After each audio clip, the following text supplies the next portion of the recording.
Andy, my dude, have you heard of the magical website builder known as Squarespace? Ugh, not another Squarespace ad. I feel like every podcast is sponsored by them. Hey, don't knock it till you try it. Yes, okay, it is overhyped, but actually it lives up to the hype. Squarespace is like a website fairy godmother. With a click of a button, your site transforms into a beautiful masterpiece. A website fairy godmother? That sounds interesting. What makes it so magical? Well, for starters, those slick templates make anyone look like a professional web designer. Pick one, customize the colors and fonts to match your brand, and voila. Plus, the drag and drop fluid engine is so easy, your grandma could build a site on Squarespace. Well, she did knit me a lovely scarf last Christmas. Maybe website design is next. Exactly. And when you're ready to sell your Nana's handmade scarves online, Squarespace has built-in e-commerce. Add a store with one click. Get flexible payment options. Then watch those sales roll in. And when she wants to teach others her steezy scarf skills, Squarespace's new courses feature is just the ticket. Nana can set up her curriculum and enrollments and payments in a snap and become the next e-knitting influencer. Oh, wow, you really sold me with the grandma angle. Sign me up for that free trial. Just go to thenextreel.com/Squarespace and transform your site into a beautiful Squarespace masterpiece. Well, thanks, Pete. Even though it's overhyped, Squarespace actually sounds perfect for Nana's site's needs. Appreciate the warning on the ads, though. I'll brace myself next time I listen to a podcast. Anytime. Let me know if you need any help getting that site up and running.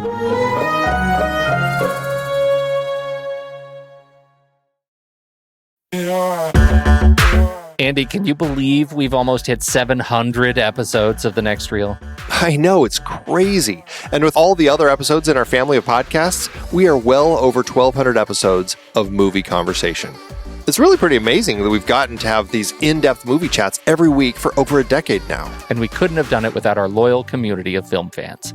Their support over the years has meant so much. For sure.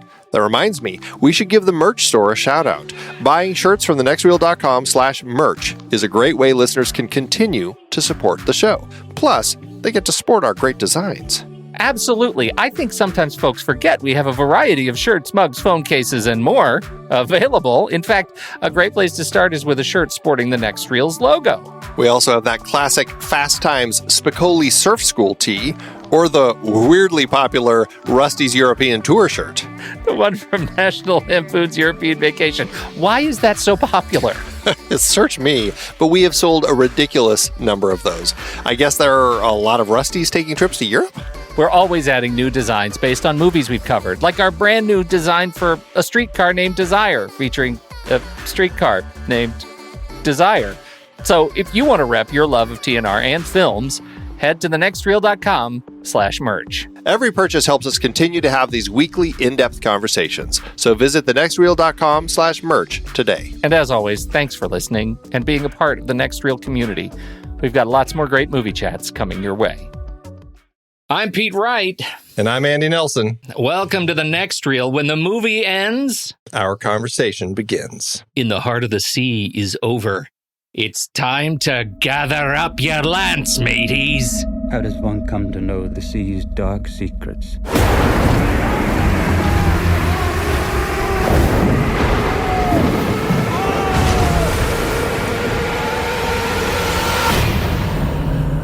Monsters. Are they real? I want you to tell me what happened. Tell me the secret of the Essex. I don't expect a writer to understand, Mr. Mantle.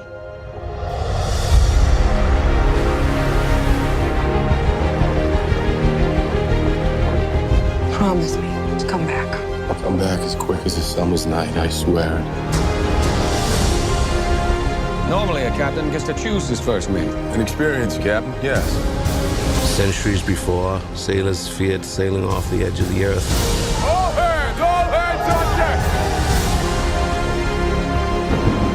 But we were headed for the edge of sanity.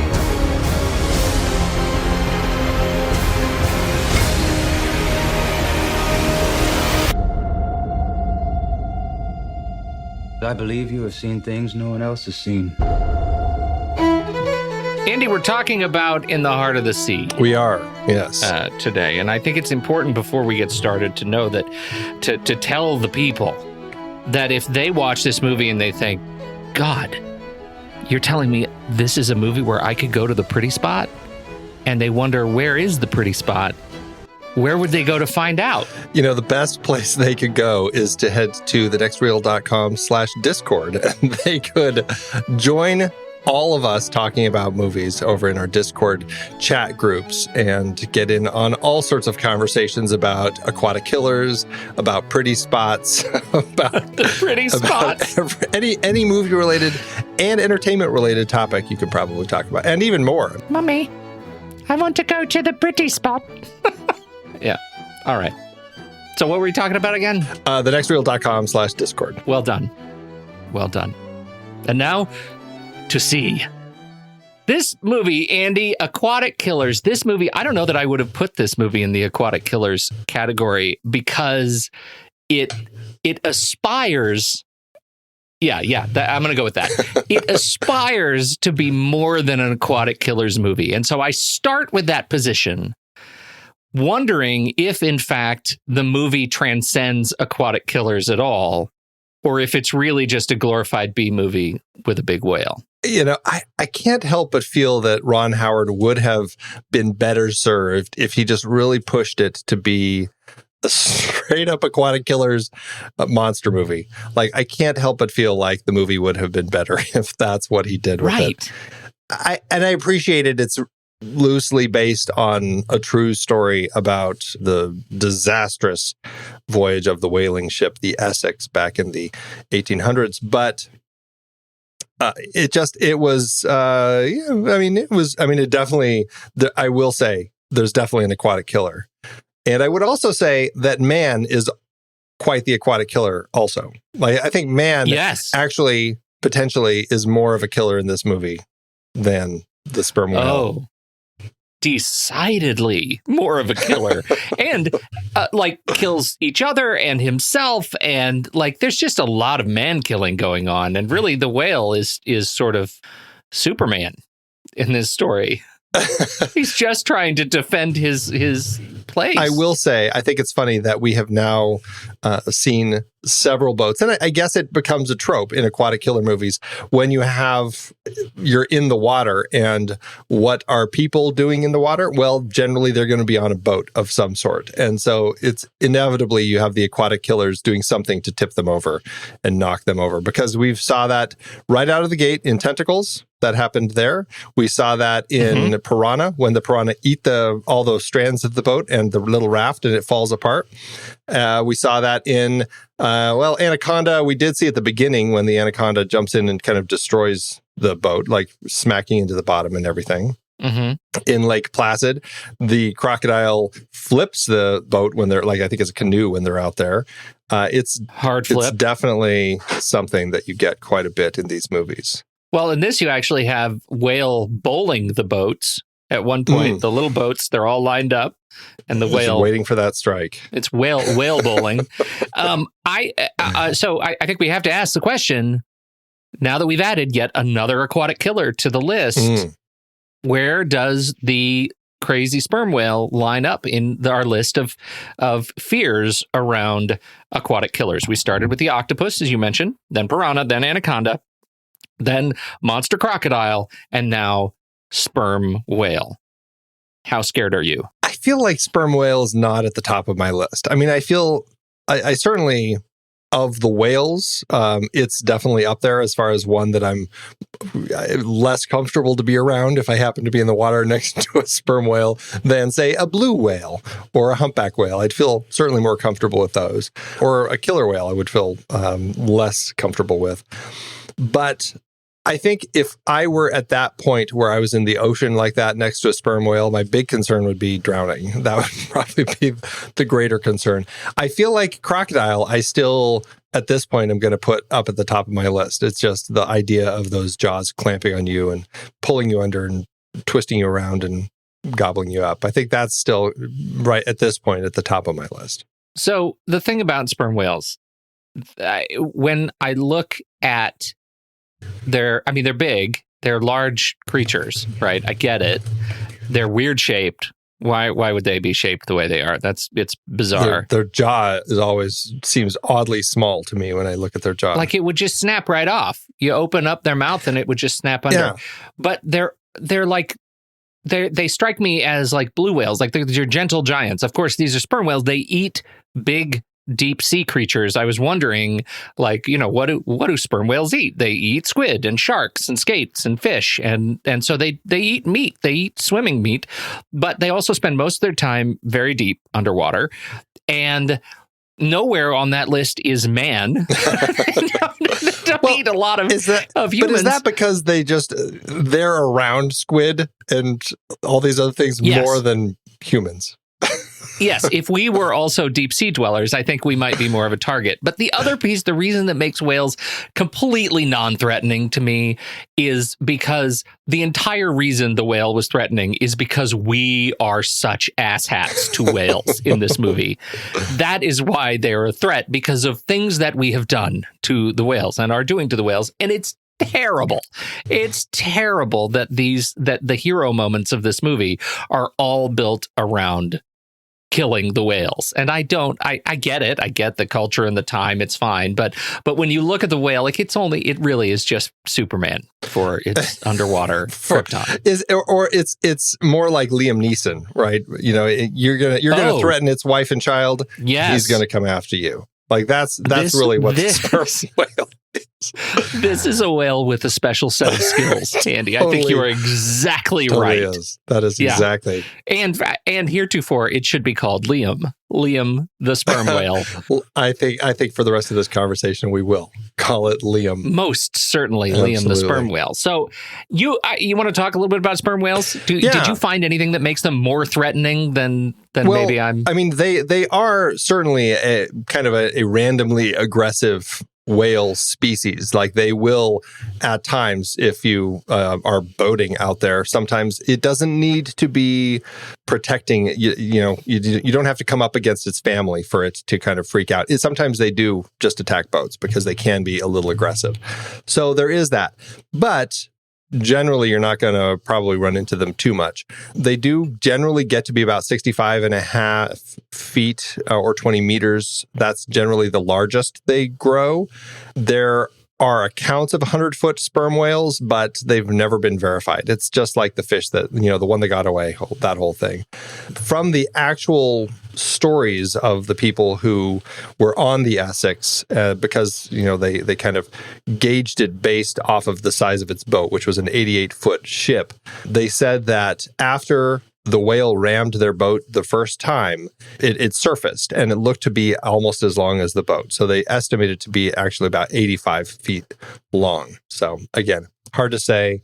They were all in a state of shock, I'm sure. So I'm not sure if it was really that big or not. But regardless, sperm whales are big, and they can be a little destructive and angry at times. So, in context of this being a true story that went on to be the inspiration for Moby Dick, I guess I can see, I can buy into it a little bit. Yeah, and we should talk about the construct of this movie, because I think it is interesting the way the narrative is set up, and it's hard to figure out what kind of retelling of history this is, and where the fiction starts. So we're definitely going to talk about that.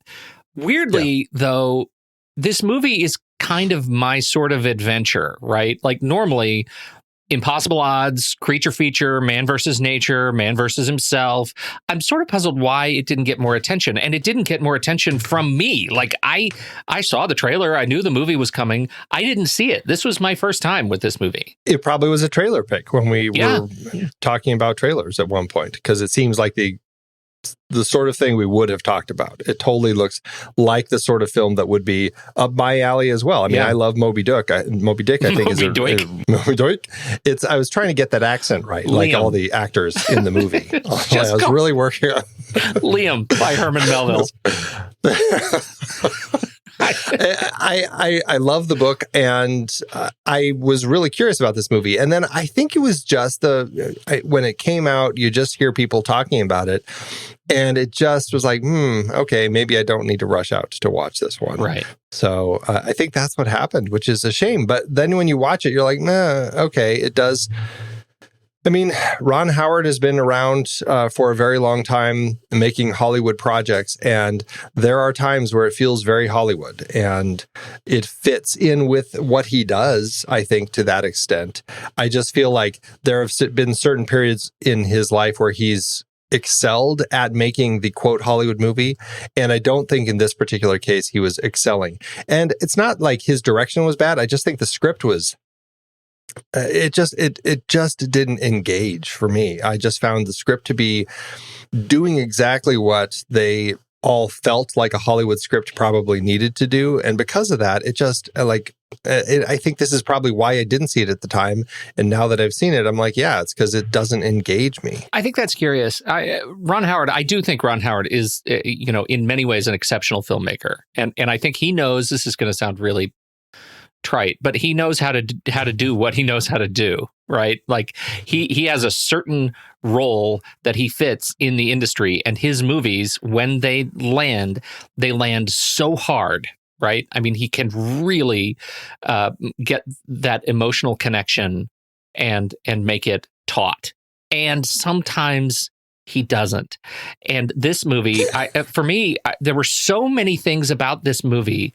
It's one of those death by a thousand paper cuts films, right? Where, even if I'm forgiving some of the more tropey stuff, and we have a healthy trope corner in this movie. Boy, do we. Even if I forgive some of those tropey pieces, I am then reminded of what kind of a movie I'm watching when the matte work is terrible, when the accents are complete nonsense. Like, I can't get into the world and engage with the characters when those little things, right, the performative things, the CG things, the effects things don't work. And I will say some of the effects work incredibly well. The reveal of the giant tail is Ron Howard dramatic, right? It is a great still shot. And well, clearly they loved it because it's the poster, it's everywhere, the movie, it's everything. Yeah. Yeah.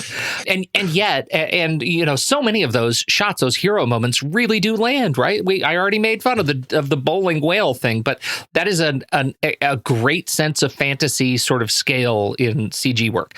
The city looks terrible. The general experience of the human relationship with the world of Nantucket, it doesn't work. And so when I can't get through that stuff, it's really hard to lose myself in the third act when it really needs me to. I mean, I agree with all of that, and I will say to your point that it's clear that they spent the bulk of their focus and energy and money on the whale and all of those effects, because those are great. Like, I always bought into everything in that. Like, once they're out to sea, even the storm, I thought they did a great job kind of creating that storm in the tank and everything.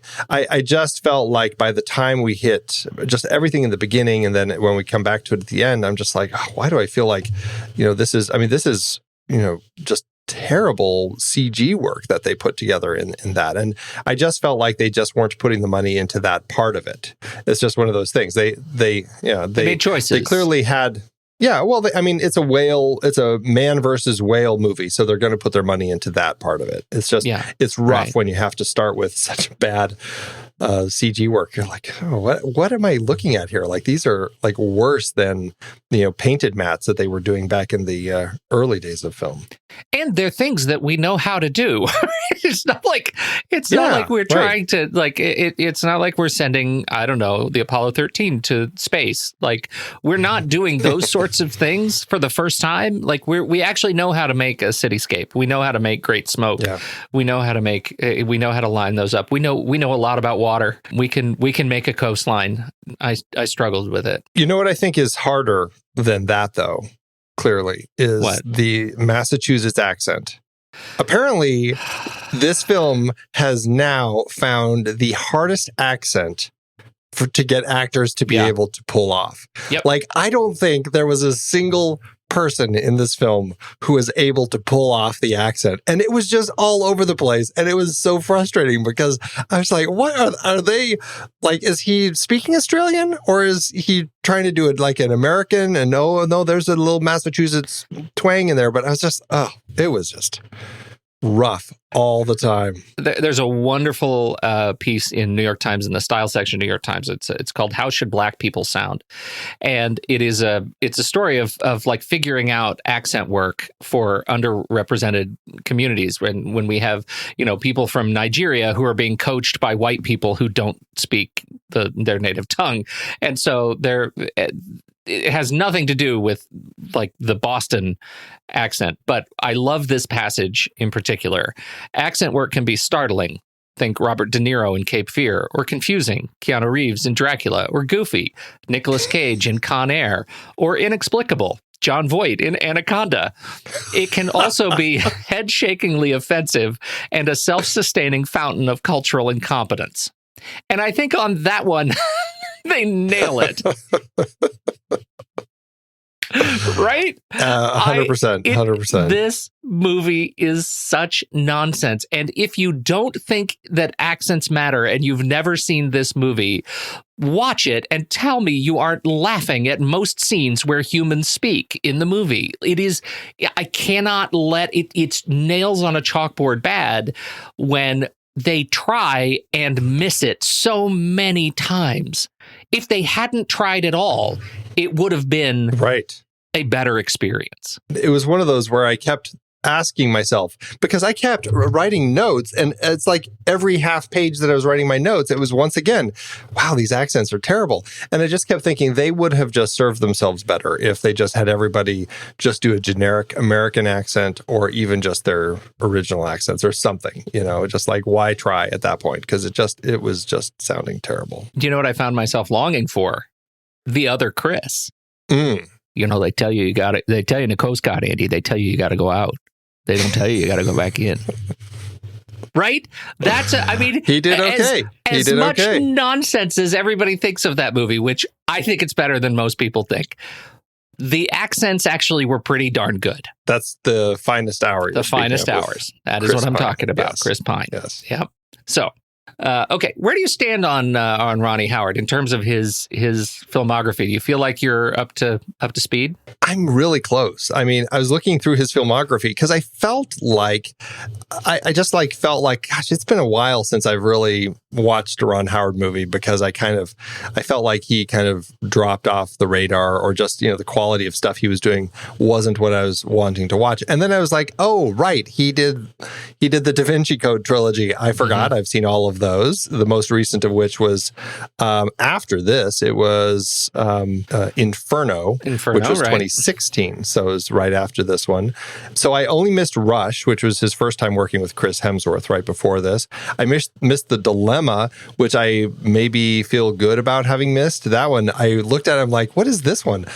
I had totally forgotten that he directed this strange comedy with Vince Vaughn and Kevin James. Yeah. I looked at the poster and I'm like, wait, this was a Ron Howard movie? Yeah. Apparently weird. So.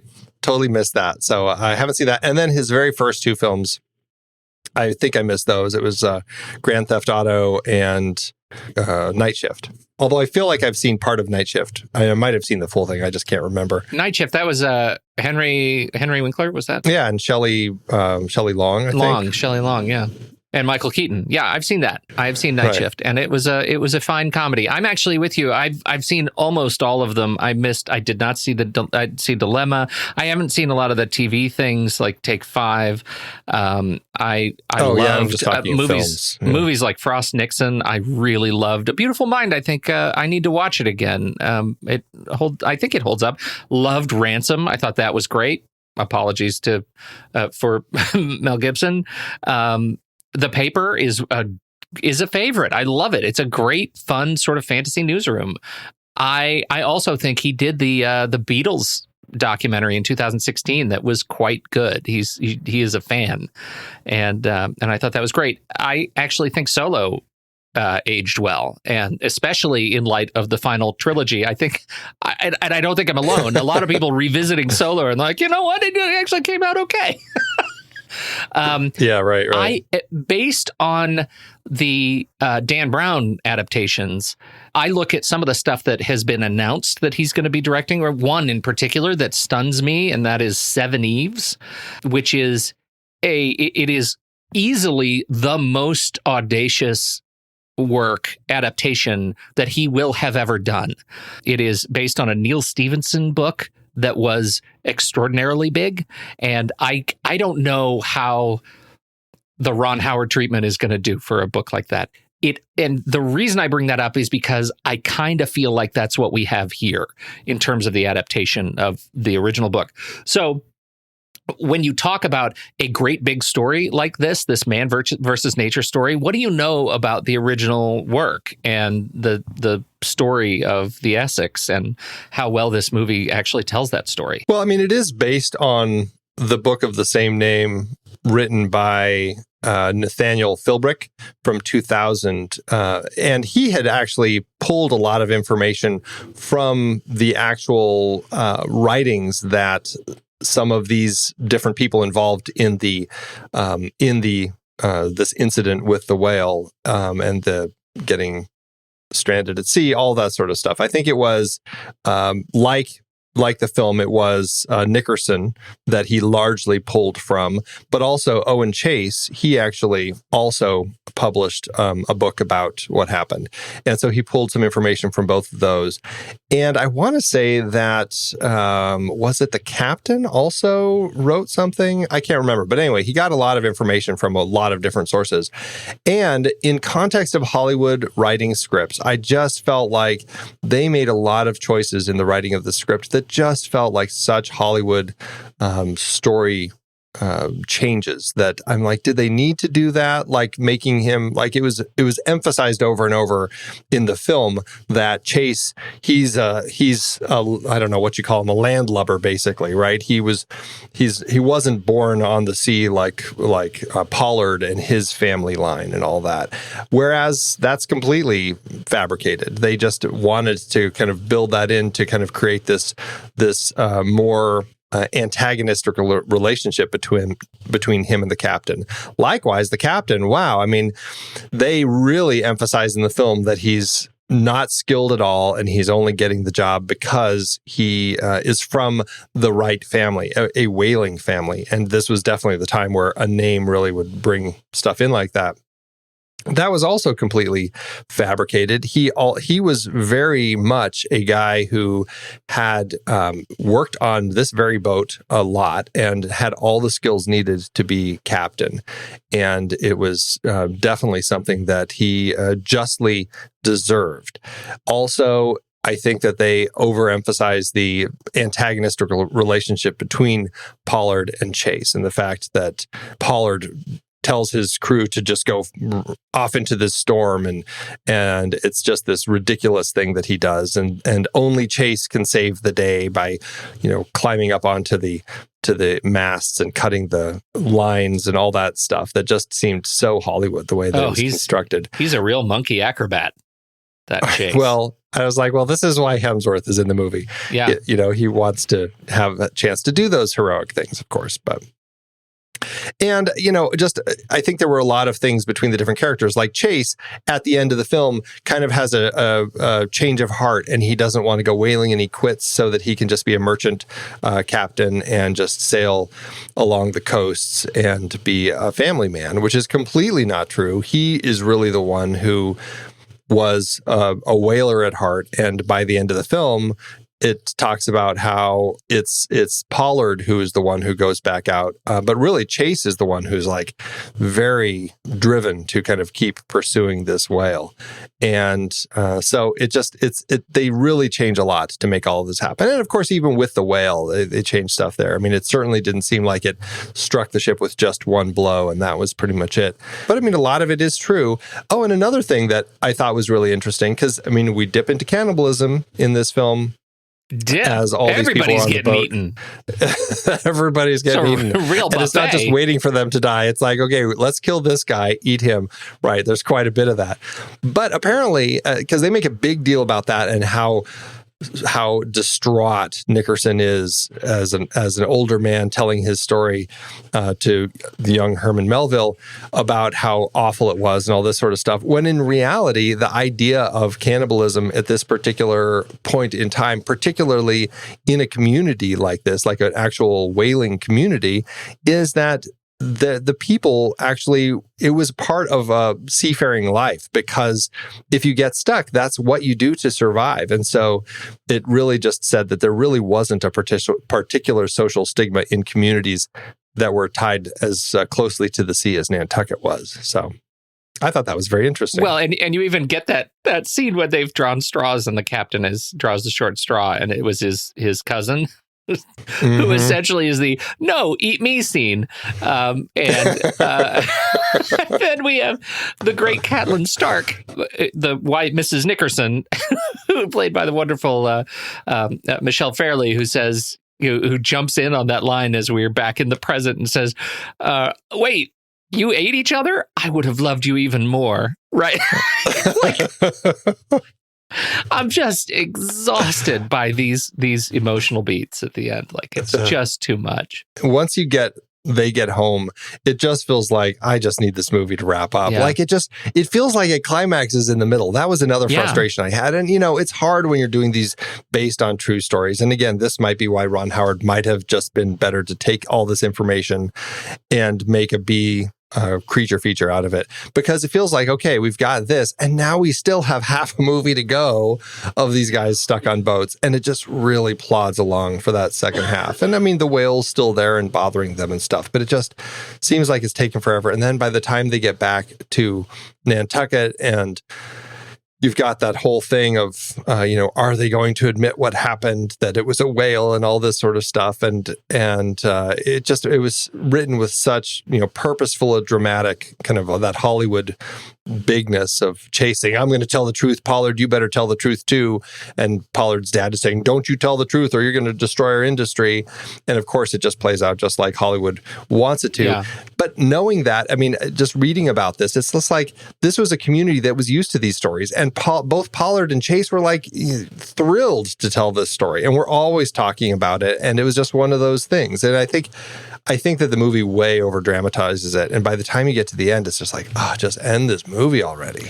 Well, and this, I think, otherwise would lead us right into our fantastic trope corner. But I do want to talk about some things that the movie, I think, does exceptionally well in telling the story. Because there are a couple of things that are exhilarating. We've been rather negative. We really have. Absolutely. Yeah. I don't know. I should say, given everything else that we're talking about here that maybe isn't accurate, it should lead us with a certain sense of skepticism into some of these things. But I'll tell you, the way they handle the operation of a ship, right? The exercises that they do and sails and unfurling and masts and things like that, I think was great. I loved watching the crew at work on the ship. Yeah, I did too. And that was something that I really loved about the book Liam. Yeah. I loved how it explored all of that. You're talking about Liam by Melville, right? Yeah. Right. Liam by Melville, right. Yeah, Melville's I classic. loved the exploration of just all of that world of whaling, which is a horribly disgusting world, but it's also really fascinating. And obviously it was an intrinsic part of moving society forward. So I get it. It was something that was just happening. I'm looking at it with modern eyes, and but I love the way that they depict it, and they don't really do it at the level that Melville does in the book. But I mean, that book, you feel like there are chapters where I feel like, wow, I just feel like I learned everything I ever needed to know and more about actually, catching and killing and cleaning out a whale. I mean, they really go into it in the book, and here, but I still feel like there's a lot of stuff in here that they really show you. And it's really insightful and interesting. And I thought it worked really well. Yeah, I did too. Even Spider Monkey Thor climbing the mast he was I actually like when he finally does the thing and it unfurls, but I have to believe that anybody else on that ship, there's nothing in there that makes us feel like they're all idiots. Like this is a crew of idiots. This is, that's the danger of doing things like that. Yeah. Right. Nantucket sleigh ride, I think, was really fun. I like the act of demonstrating what happens when you're whaling. Those were the moments that I really liked, like when they do the Nantucket sleigh ride, and you get this sense of that. And, even it felt a little Hollywood just to kind of depict it, but I really did still enjoy the way that they actually have it where, okay, here's a whale who's diving, and how are you going to still manage to capture this creature that lives underwater? And they happen to have like really long ropes, and they kind of wait the whale out, getting ready to cut the line if they have to, in case the whale stays under. Yeah. But just watching all of that, and then the whole thing, which I thought was beautiful in its disgustingness, is that when they call chimneys of fire, when clearly like the blood has gotten into the whale's lungs and it's dying, and it blows its spout, and it's just a spout of blood like going up into the air and covering everybody in blood.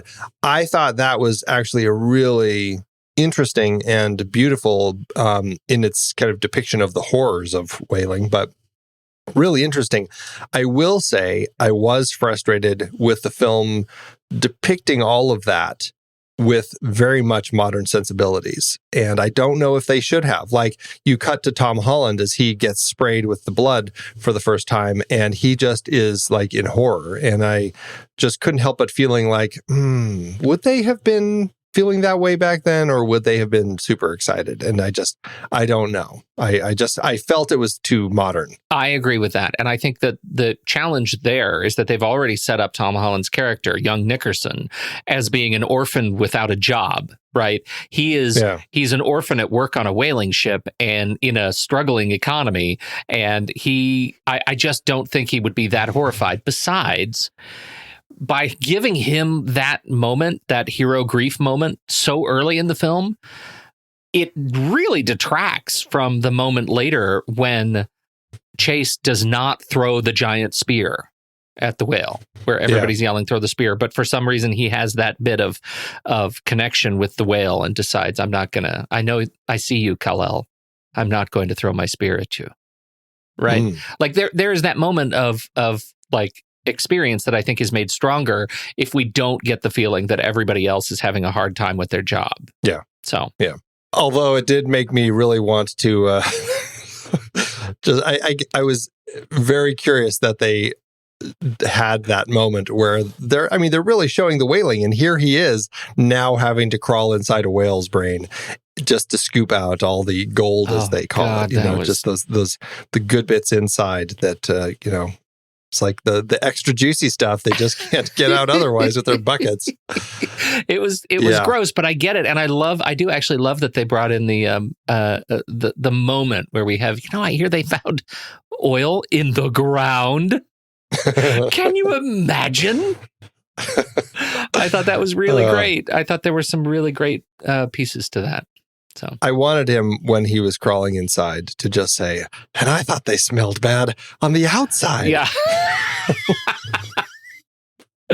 All right, let's talk about some of the tropes at work in this movie. What are your favorites? Oh, well, I feel like we've talked about quite a few of them already, but I think, in the scale of tropes, there's a long list of them. The animals not to scale trope, which we've certainly talked about a lot in this particular Aquatic Killers series, since I think all of them have been not to scale thus far, right, in this particular series.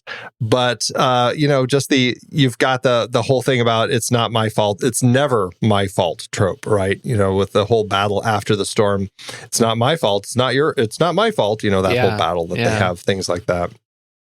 Did you have a favorite one?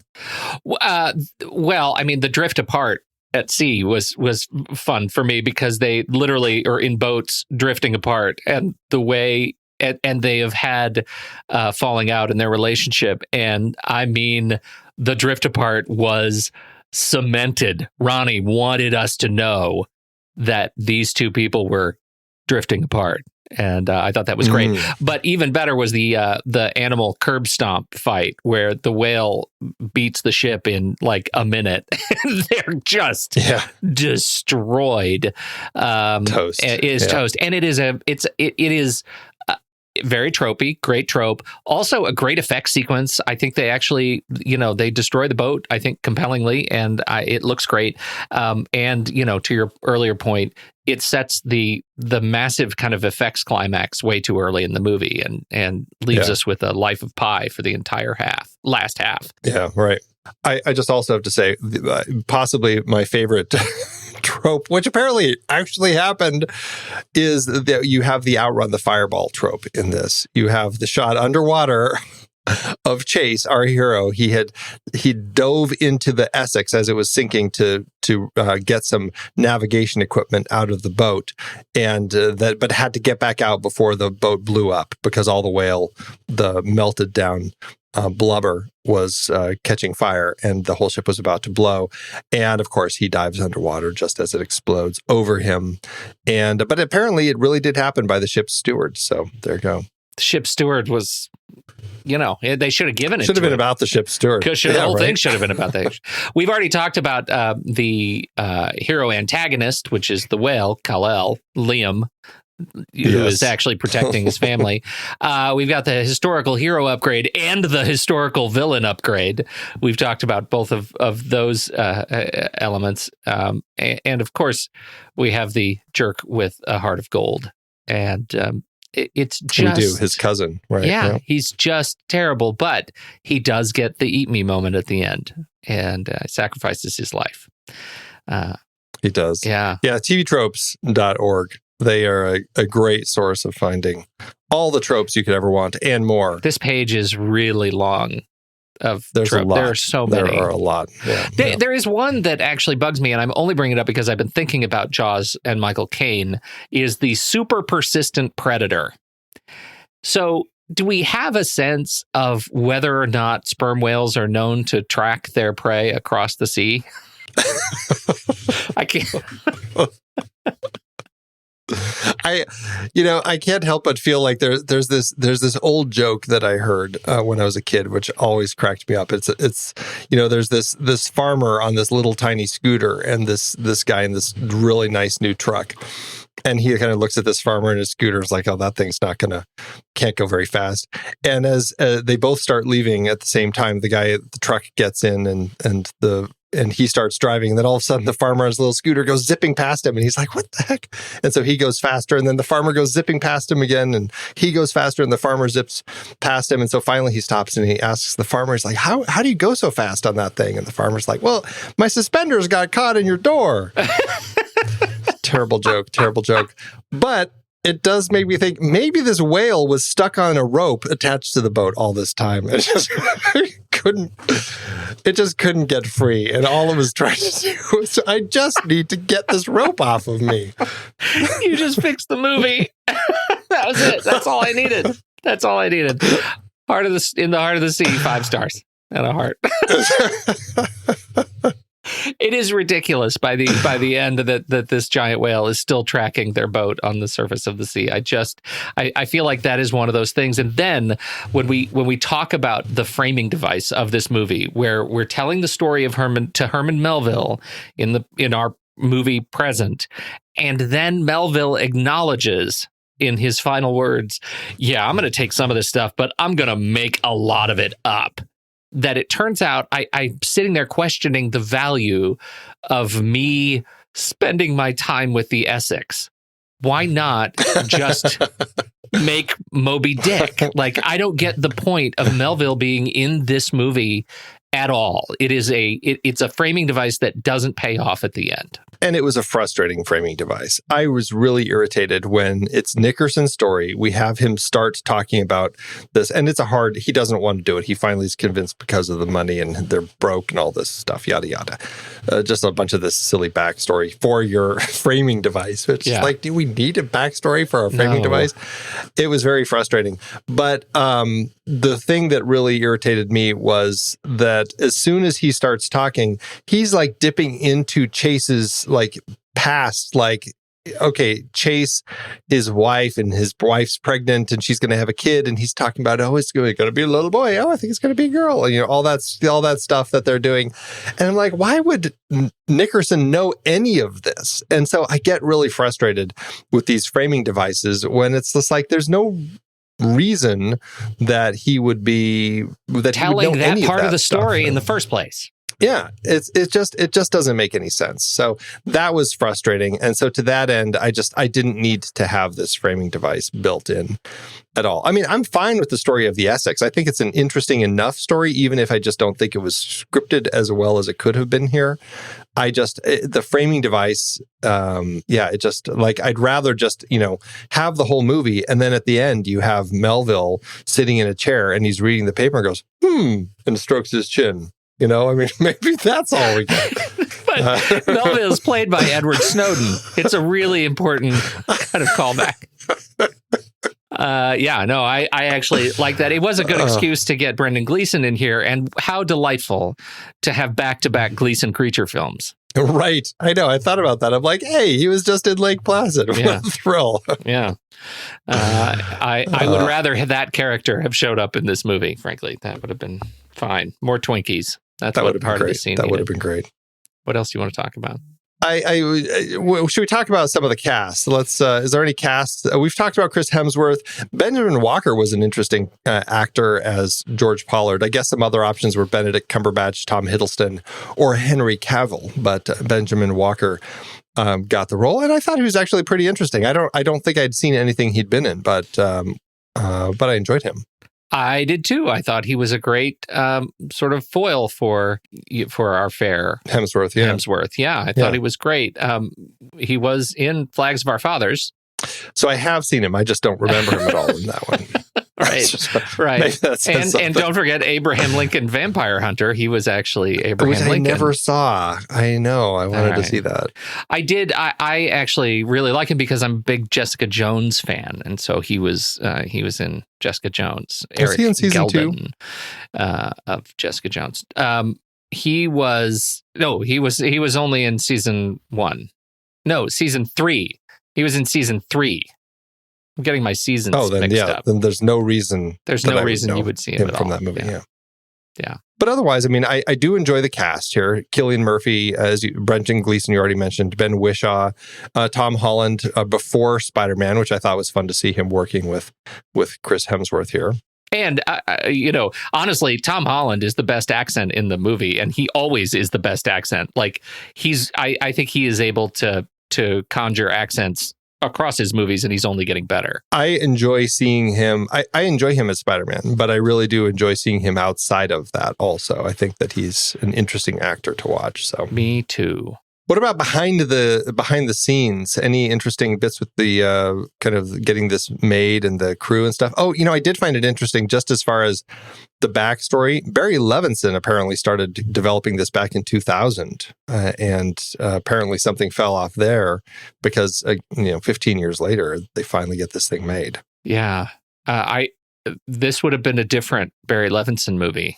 For sure. In terms of just the production of it, I struggle with the camera, and I think maybe this goes back to some of our effect sequences. They set up this thing very early on in the movie where we're going to do some incredibly deep focuses, right? We're going to have some extreme close-ups with some device in the foreground, and someone's hand is going to reach in and grab it, and that plays throughout the film all the way to their deserted island experience where we have really close, like rock or bush to the camera and somebody trips over it or something, they're on the beach far away. And it didn't play well for me in this movie. I found it sort of a weird, jarring, kind of dizzying effect. A lot of the angles that they used were just puzzling for me. They seemed sort of purposeless in a movie that demanded wide, like, show me the scope of what you're doing. I think the choice to go as close and as off axis as they did not service the script as well as I think I'd hoped. A lot of unmotivated shots that they looked interesting, but I'm like, why am I getting a GoPro-ish shot at the end of an oar as they're rowing through the water.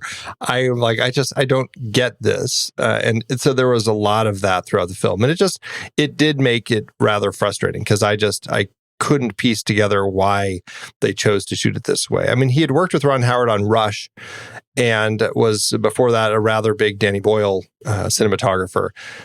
And, he's done some good stuff. Like, I love Dread. I think that the cinematography was great in that. I just felt like in this particular film, I felt like maybe it was Howard who was a little at a loss as to how to energize this film that he knew kind of climaxes in the middle and was trying to figure out what can we do to give it some energy. I mean, that's all I can think of because it just felt like it was interesting, but I'm like, why is it happening this way? I don't know. That was Anthony Dod Mantle, who was our DP in this.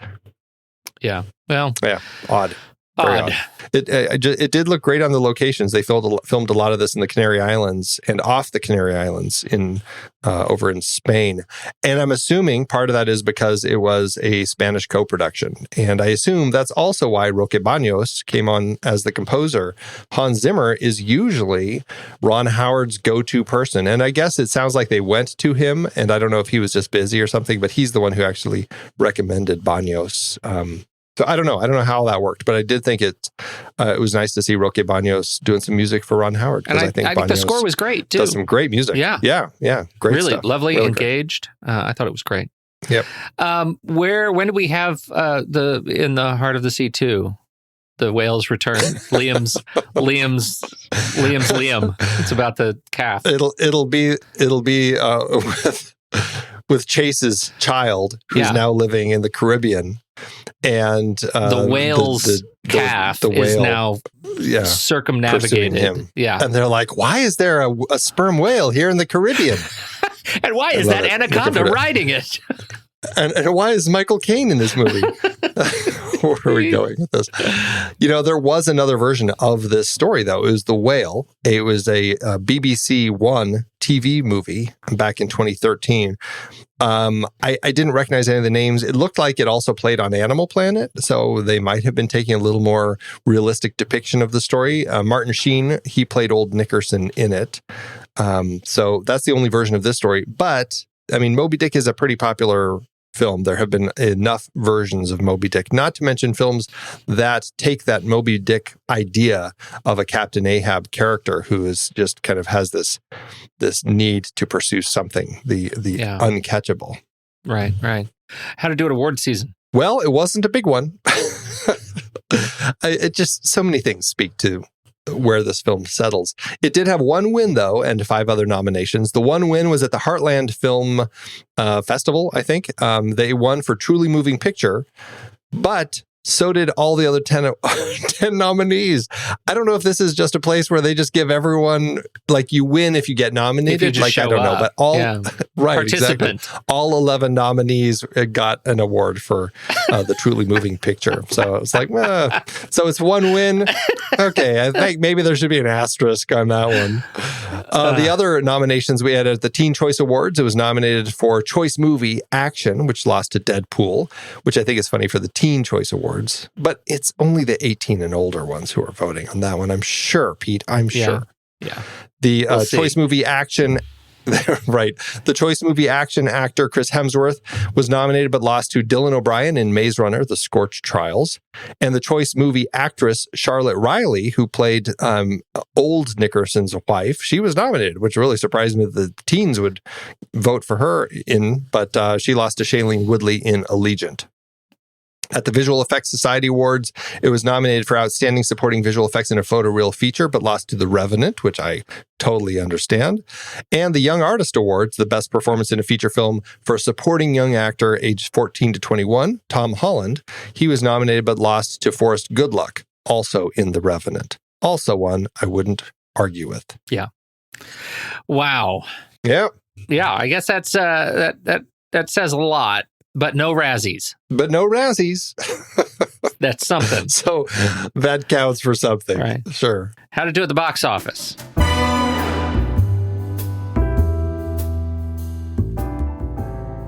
Well, Howard's Moby Dick prequel was a pricey endeavor. They spent $100 million to get it realized, or $108 million in today's dollars. The movie was slated to be released in March 2015, but then Warner Brothers decided to convert it to 3D and give it a higher awards chance by pushing it to later in the year. It ended up getting released in New York December 7th, 2015, before its national release December 11th, 2015, opposite The Big Short, and just ahead of Star Wars The Force Awakens. It opened in the number 2 slot behind The Hunger Games Mockingjay Part 2 in its 4th week, but it was not able to hold on at all as it fell out of the top 10 by its 3rd week. The movie earned $25 million domestically and $68.9 million internationally for a total of $101.4 million in today's dollars. That puts the film at an adjusted loss per finished minute of $53.8 million. Didn't seem to hurt anyone involved, but it certainly was a disappointment, especially for Warner Brothers, which was saddled with 2 big flops this year between this and Pan. Remember that one? Right. No, nobody does. Wow. Oh, yes. Oh, yes. That's where we are. I think we need to take it to the mat immediately. I think we should. We should. Head over to flickchart.com/thenextreel. You'll see all the movies we've talked about on this show. If you swipe over in your show notes, you'll see the word Flickchart. If you just tap it, it will take you straight to this movie in the Flickchart catalog where you can add it to your list and see how it stacks up against ours. Before we rank this, I just have to call out one other thing that I really did enjoy in the film, because as Flickchart popped open, it's the movie poster where it's not the tail, it's the one where it's the shot of the side of the whale and you get the big eye, and there's the person underwater with a spear, like right there, who looks like almost smaller than the eye. It's kind of a ridiculous perspective. But I did want to say, I did enjoy the camera work when it actually was like whale cam, or it felt like there was some really interesting perspective of whales that I thought was really interesting. And I really enjoyed those aspects of the camera work. And I really enjoyed that moment with the whale eye as it was just looking at Chris right there at the end. Totally. I thought that was actually, so I liked the whale work in this film. I think the whale work is great. And that poster is absurd. There are a couple of those. It's great and absurd. And It's like Pinocchio's. How did you get there, little man? Right. It's totally like Pinocchio. It's straight out of Pinocchio next to the big whale, Monstro. Yes. Yeah. That's right. All right. In the Heart of the Sea versus Il Postino, the Postman. Il Postino, the Postman. I will say Il Postino, the Postman as well. Next up, we have In the Heart of the Sea or La Femme Nikita. La Femme Nikita. I will say La Femme Nikita. In the Heart of the Sea or Lake Placid. Lake Placid. I'm totally going Lake Placid. Yeah. No contest. In the Heart of the Sea or The Little Drummer Girl. In the Heart of the Sea. Jeez. Yeah, no, In the Heart of the Sea.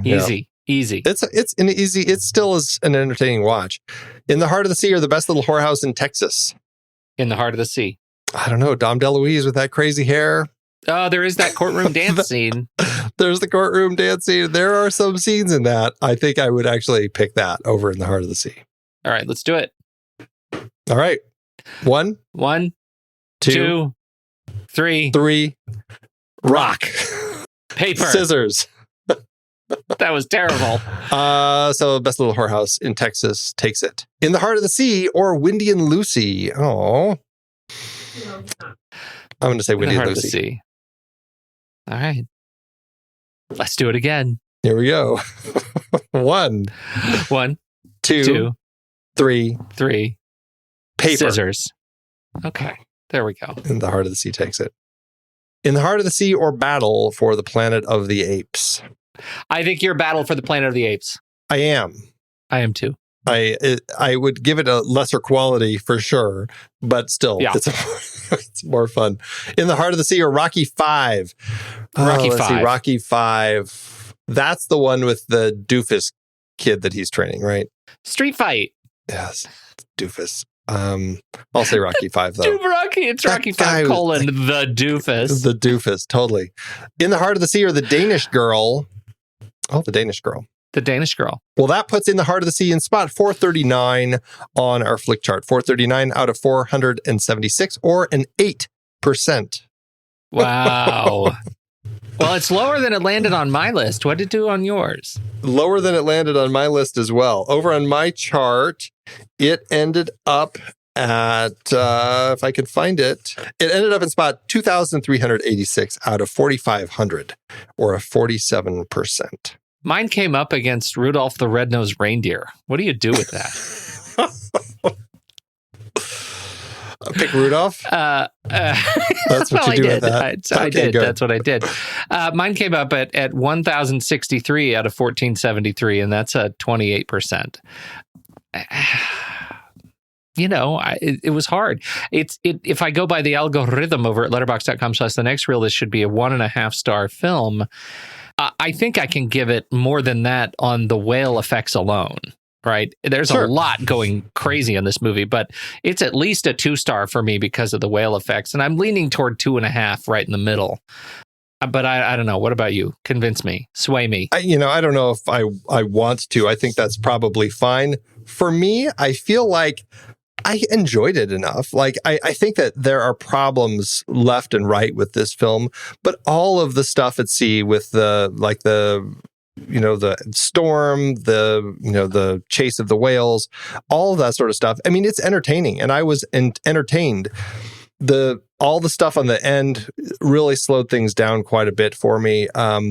So I'm going to give it 3 stars, but I'm not going to give it a heart at all. I think it's a 3 star. It's a decent enough film, but there's no love. All right, then I'm going to go with a 2 star, and that'll give us a 2.5.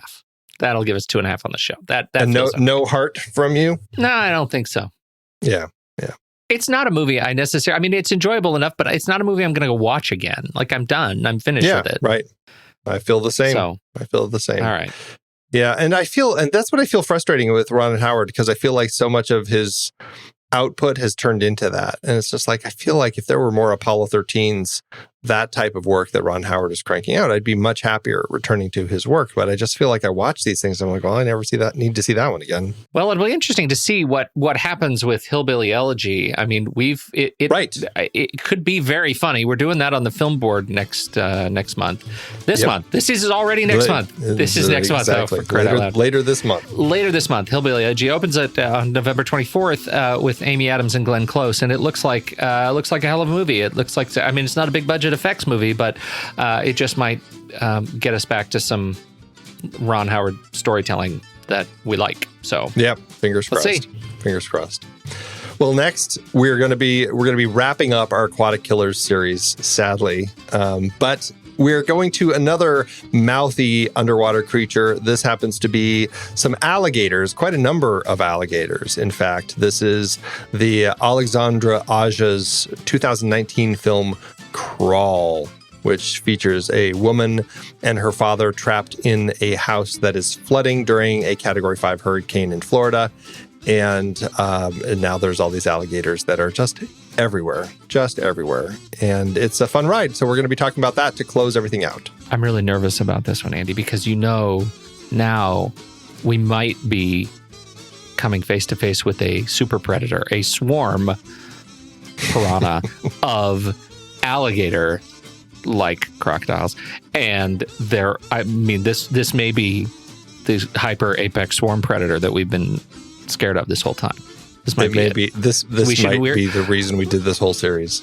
It might be. We will likely have to do some sort of stack ranking of our entire, like some sort of Final Four draft thing of who wins, including our special guest, the grandfathered in Jaws. Right, our great wife. In the final rank. Don't you think? That'll have to be. Absolutely. I think we should try doing that. It's been a real roller coaster, Andy. When the movie ends, our conversation begins.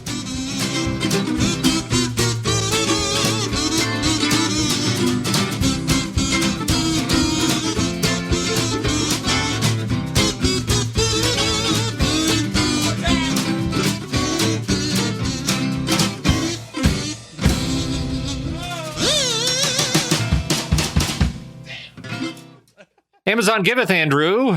As Amazon always doeth. Amazon didn't for me. I went with the kids at Common Sense Media, and I'm going to start because I want to celebrate this kiddo's 15 years old who wrote a 1, 2, 3, 4, 5, 6, 7, 8 paragraph review, 3-star review that includes the following opening lines. This is me taking liberties with a bonus pick.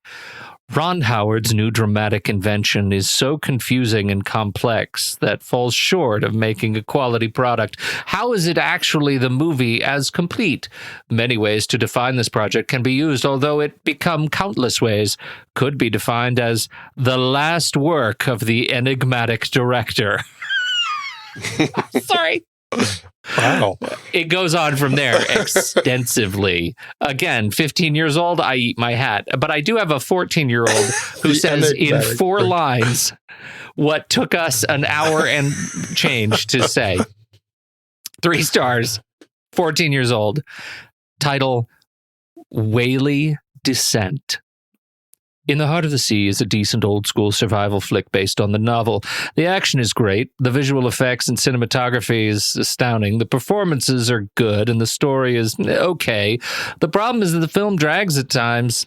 The 3D is pretty good for what it was. Grade B-, 3.5 stars. Wow, okay. There it is. Just knows what it is. Who knows needs what more? It is. Pretty much Who needs more? Pretty much our thing, but shorter. Well, I have a 1 star by Brian over at Amazon, and his review is not that exciting. It's really the title of his review that captures me. So I'm going to actually read them in reverse. I'm going to read his review first, and then I'll give you the title. The review. Excellent. Horrible. I expected much more. Moby Dick is a classic, and they captured none of it. A major part of the story is that a true story of Moby Dick existed, the one being told of, but it was later written well as a matter of fiction to make it what it is today. In other words, the fiction was better than the real story being told. But the title of this review, 3 thumbs down. Three thumbs. 3 How many does he have? I don't know where Brian got that extra thumb. Maybe he was born with it. Maybe thumbs. He got it from somebody he took it from. I don't know. But apparently, all 3 of them are down. All of the thumbs are down. He's a real sea devil. Thanks, Amazon. It's hard to believe we have been having in-depth weekly conversations about movies since 2011. You're telling me producing this show week after week is so much fun, but it does require a lot of work behind the scenes. If you'd like to help support our efforts, one easy way is by using our Originals page when shopping for books and movies that we've covered. Your purchase is made through our links. Give us a small commission at no extra cost to you and allow us to keep having these great discussions. We covered a lot of great movies that were adapted from other material in Season 10. Our Originals page at thenextreel.com/originals is where listeners can purchase the source material behind all our adapted film discussions. It helps support the show at no extra cost when you buy through our links. In our foreign language Best Picture nominees series, we looked at several adaptations, including Z, The Postman Il Postino, Crouching Tiger, Hidden Dragon, and Letters from Iwo Jima. We hit the high seas with In the Heart of the Sea from Nathaniel Philbrick's nonfiction book for our Aquatic Killers series. Definitely a weaker entry in that series. I bet the book is better. Oh, me too. Member bonus episodes featured adaptations like Gone Girl, The Russia House, Ivanhoe, The Hot Rock, The Big Heat, and Naked Lunch. Oliver Stone brought not just original stories, but also adaptations like Conan the Barbarian, Scarface, Year of the Dragon, 8 Million Ways to Die, Talk Radio, and Born on the 4th of July. Mary Herron's disturbingly insightful American Psycho was adapted from the Bret Easton Ellis book. You like Huey Lewis in the News? Oh my God, it even has a watermark. And of course, more Stephen King with The Mist, The Green Mile, and The Shawshank Redemption for our King a la Darabont series. Find links to all of these books and more adapted films on our Originals page. That's thenextreel.com/originals. Every purchase supports our show. Get the full list of books that we've talked about and start your next read today at thenextreel.com/originals.